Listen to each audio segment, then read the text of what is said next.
வணக்கம். ரஜினி அவர்களின் 173வது படத்தினை யார் இயக்குவார் என்ற கேள்வி எழுந்திருந்த நிலையில் தற்பொழுது அதற்கான விடை கிடைத்திருக்கிறது.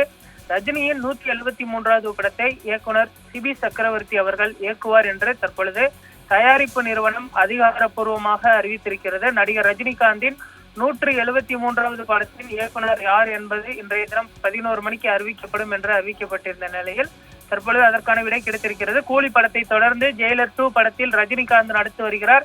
இந்த படம் வரும் ஜூன் மாதம் வெளியாகும் என்றும் சொல்லப்பட்டிருக்கிறது. இந்த படத்தை இயக்கி வருகிறார். இந்த நிலையில் கமல் தயாரிப்பில் ரஜினி ஒரு படத்தில் நடிக்கிறார் என்ற அறிவிப்பு கமலின் பிறந்த நாளையொட்டி வெளியானது குறிப்பிடத்தக்கது. அந்த படத்தை சுந்தர் சி இயக்குகிறார் என்றும் சொல்லப்பட்டு அவரும் கமலின் வாழ்த்துக்களை பெற்றார். சுந்தர் சி கலகலப்பான படங்களை எடுப்பவர். திரைப்படங்களாக இருந்தாலும் அதில் அவருக்கு காமெடியை வைத்திருப்பார். காமெடி என்பது நன்றாக வரும்.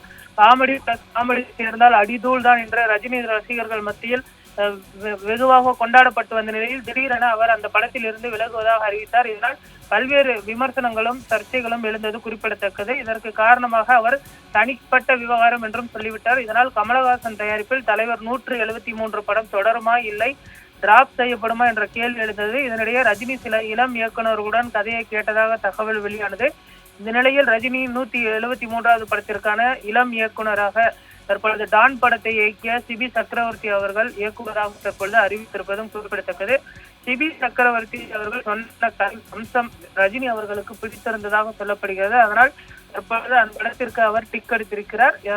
விரைவில் அதற்கான கதை தயாரிப்பில் அவர் ஈடுபட்டிருக்கிறார்.